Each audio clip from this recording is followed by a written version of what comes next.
जय भारत एंड वंदे मातरम। आज मैं कुछ ऐसी चीज़ आपके सामने रखना चाहता हूं जो इंडियन प्राइम मिनिस्टर और इंडियन एजुकेशनिस्ट के लिए बहुत इंपॉर्टेंट है। जीवन के अंदर मैंने 20 साल एजुकेशन फील्ड में लगा दी और उसके बाद एक चीज़ जो समझ में आई वो मैं आज आपके साथ शेयर करना चाहता हूं और इसको सबको समझने की बहुत ज़रूरी है। जीवन के अंदर हम क्यों एजुकेशन को लेते हैं? एक ही ऑब्जेक्टिव है कि पद, प्रतिष्ठा एंड पोजीशन, ये सारी चीज हमें चाहिए लाइफ के अंदर और इसलिए हम क्वालिफिकेशन लेने की दौड़ में लग जाते हैं। एक छोटा सा बच्चा होता है, उसको इंजीनियर, डॉक्टर्स, चार्टर्ड अकाउंटेंट, ये सारी चीज बनाने के लिए पूरा फैमिली उसके पीछे लग जाता है, बहुत सारे एक्सपेंडिचर करता है। जिस दिन वो एजुकेशन खत्म हो जाता है उसके बाद उस बच्चे को जो जॉब मिलती है और वो बच्चे को जॉब के ऊपर सेटिस्फैक्शन नहीं मिलता है, तो उस दिन एक क्वेश्चन आता है कि क्या ये बच्चा एम्प्लॉयड है कि एक एजुकेशन सिस्टम में से क्रिएट किया गया एक बहुत बड़ा अनएम्प्लॉयड पर्सन है। क्योंकि जो चीज आपको खुद को एक खुशी नहीं दे सकती, हैप्पीनेस नहीं दे सकती, वो आपके लिए एम्प्लॉयमेंट कैसे बन सकता है? आप बोलेंगे सर ये आप क्या बोलना चाहते, क्या एक्सप्लेन करना चाहते? तो मुझे तो पहले अनएम्प्लॉयमेंट का एक डेफिनेशन चाहिए। आज मैं एजुकेटेड हूं और जाके अनएम्प्लॉयमेंट एक्सचेंज के अंदर मैं नंबर्स लिखवा देता हूं मेरा, तो मैं अनएम्प्लॉयड हो गया। 5th स्टैंडर्ड का एक बंदा है, उसने 5th स्टैंडर्ड के बाद पढ़ाई छोड़ दी, अनएम्प्लॉयमेंट में जाके रजिस्टर्ड करवा दिया, एम्प्लॉयमेंट एक्सचेंज में जाके अनएम्प्लॉयड हो गया। कुछ लोग 10th स्टैंडर्ड तक पढ़ते हैं, बाद में एम्प्लॉयमेंट में नाम लिखवा देते हैं तो अनएम्प्लॉयड हो गया। कुछ बीकॉम होके नाम लिखवाते हैं तो अनएम्प्लॉयड हो गया। मतलब हमारी जो एजुकेशन सिस्टम है वो डिफरमेंट ऑफ अनएम्प्लॉयमेंट ही है। मतलब जितना आप पढ़ोगे उतना आप लेट अनएम्प्लॉयड होंगे, बस उतनी ही चीज है पेपर के ऊपर। हमने कभी ये सोचा है कि रियल सेंस में एम्प्लॉयमेंट कहां से जनरेट होगा? ये सारा जो स्ट्रक्चर बनाया है, 26 लाख सम इंजीनियर्स प्रोड्यूस करते हैं इंडिया के अंदर। हमने कभी सोचा कि इंजीनियर्स के लिए जॉब्स है कि नहीं? अरे कुछ आईटी कंपनी ऐसी है कि जहां पे 3 महीने तक उनको ट्रेनिंग पे रखा जाता है और सैलरी नहीं दिया जाता है, तभी भी इंजीनियर की वहां पे लाइन लगी हुई है। क्यों?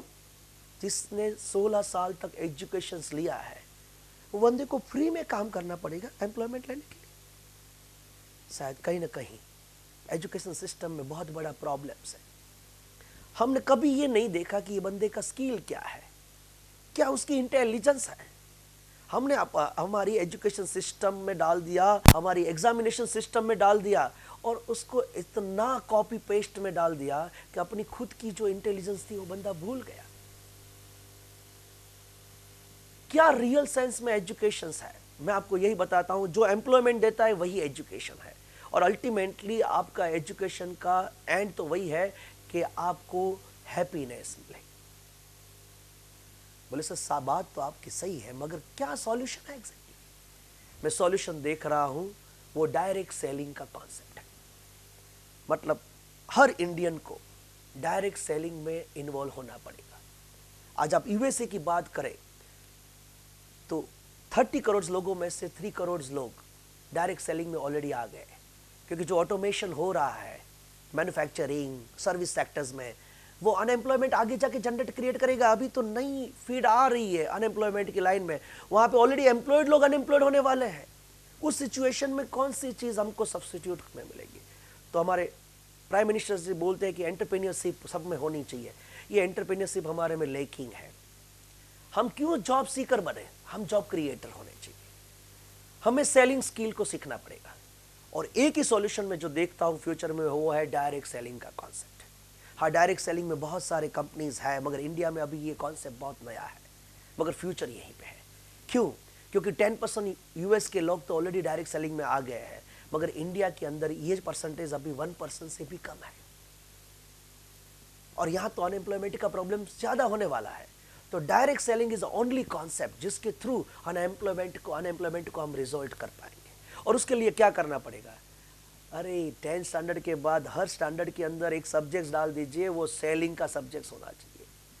आपका एजुकेटेड बंदा जो है वो सेलिंग नहीं जानता है और लाइफ में अनएम्प्लॉयड रह जाता है और वही चीज़ करता रहता है जो उसकी इंटेलिजेंस के साथ कोई मैच नहीं करता है। हाँ, एक चीज़ होना बहुत ज़रूरी है, एक डर्मेटोग्राफी मल्टी इंटेलिजेंट टेस्ट के थ्रू आप उसकी इंटेलिजेंस को एक बार पहचानिए एक लोअर लेवल के एजुकेशन सेटअप पे और आगे उसको वही स्किल के लिए ले जाइए। आज प्राइम मिनिस्टर जी बोलते हैं कि स्किल एजुकेशन हमें करना चाहिए। 26 लाख जो इंजीनियर्स प्रोड्यूस कर रहे हैं वो भी स्किल एजुकेशन का पार्ट ही है, मगर वहाँ पे अनएम्प्लॉयमेंट अभी भी रिजोल्यूशन नहीं है और हम डिमांड के मुताबिक चलना चाहते हैं, मगर डिमांड को क्रिएट होने दीजिए, वो ऑटोमेटिकली चीज़ को सेट करेंगे। हाँ, एक ही चीज़ हमको जो क्रिएट करनी है इंडिया के अंदर, वो हमें सेल्स को क्रिएट करना है।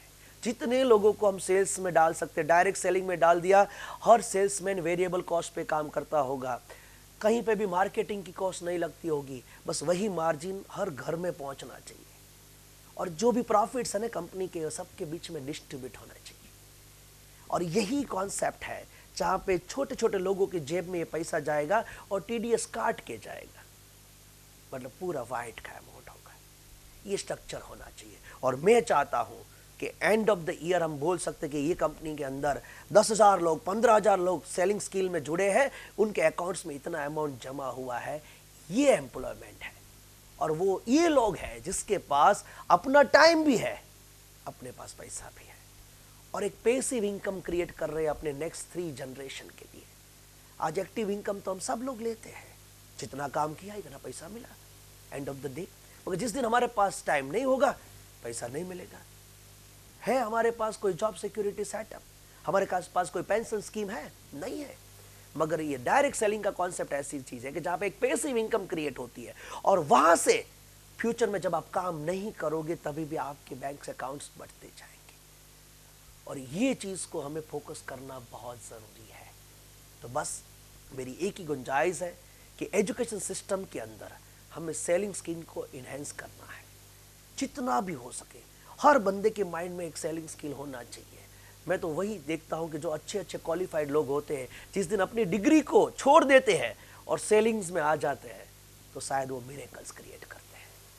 क्यों? क्योंकि उनके पास वो स्किल था, मगर एजुकेशन सिस्टम ने उसको ऐसा बोल दिया कि सेल्स करना वो तो बहुत नीची चीज़ की बात है, वो हम नहीं कर सकते, हम तो एजुकेटेड लोग हैं। बस यहीं पे हम लोग मिस कर गए कुछ, और ये चीज़ लाइफ में नहीं होनी चाहिए। हर बंदे के पास सेलिंग स्किल होना ज़रूरी है और वहाँ से वो active income plus passive income create करेगा। एक पेंशन जैसा सेटअप उसकी लाइफ में होगा, जब वो काम नहीं भी कर पाएगा 60 ईयर्स के बाद उसकी इनकम्स बढ़ती जाएगी और उसकी 3 जनरेशन तक एक इनकम सिक्योरिटी सेटअप मिल जाएगा। यही तो लाइफ में एसेट्स के मोड पे है। तो बस मैं यही कहना चाहता हूँ कि एजुकेशन सिस्टम में एक बड़ी चेंज की ज़रूरत है, जहाँ पे हमें हर बंदे को डायरेक्ट सेलिंग में डालने के लिए ट्रेन करना पड़ेगा अगले कुछ साल के लिए, और उनके जो स्किल सेट है उसको एक लोअर लेवल ऑफ एजुकेशन पे आइडेंटिफाई करके वही स्किल सेट के मुताबिक उसको आगे ले जाना पड़ेगा। मैं एक छोटा सा एग्जांपल आपको देता हूँ कि आप ऑस्ट्रेलिया की बात कर लीजिए, कनाडा की बात कर लीजिए, वहाँ पे प्लम्बर को बहुत हाई पे मिलता है। क्यों? सीधी सी बात है, उसका डिमांड है, सप्लाई नहीं है, तो उसको ज़्यादा वैल्यू मिलती है, और ज़्यादा वैल्यू मिलती है और उसको प्राइस ज़्यादा मिलती है। तो ये तो demand and supply price decide करेगा। हम क्यों उसमें पड़े कि कौन सी ट्रेनिंग हमको देनी है। जैसे डिमांड उसकी बढ़ेगी, उसकी प्राइस बढ़ेगी, लोग उस पर अट्रैक्ट होंगे और वो ट्रेनिंग लेने के लिए लाइन लगाएंगे। बस ट्रेनिंग को हमें पूरा ओपन छोड़ देना है। हम जो एस्टिमेशन करते हैं ना कि यहाँ पे इतनी रिक्वायरमेंट होने वाली है, उसके मुताबिक ट्रेनिंग दो, ये सारी चीज़ लास्ट में फेल हो जाती है और अल्टीमेटली हम एजुकेशन सिस्टम में ऐसी चीज़ को प्रोड्यूस कर रहे हैं जो आगे जाके सॉल्यूशन नहीं देगा, प्रॉब्लम्स देगा। बस आज मुझे ये शेयरिंग करना था। इंडियन एजुकेशन सिस्टम्स के जो महान लोग हैं, बड़े लोग हैं, उनको ये कन्वे करना था, हमारे प्राइम मिनिस्टर्स को ये कन्वे करना था। उनके बहुत सारे एफर्ट्स हैं कि इसके लिए कुछ करना चाहिए, मगर अब बस मेरा एक ऑनेस्ट यहाँ पे एफर्ट्स है कि मैं उनको कुछ ऐसी चीज़ बोलूँ जहाँ से हम फ्यूचर के लिए, इंडिया के लिए कुछ डायरेक्शन बना पाए। जय भारत। Thank you.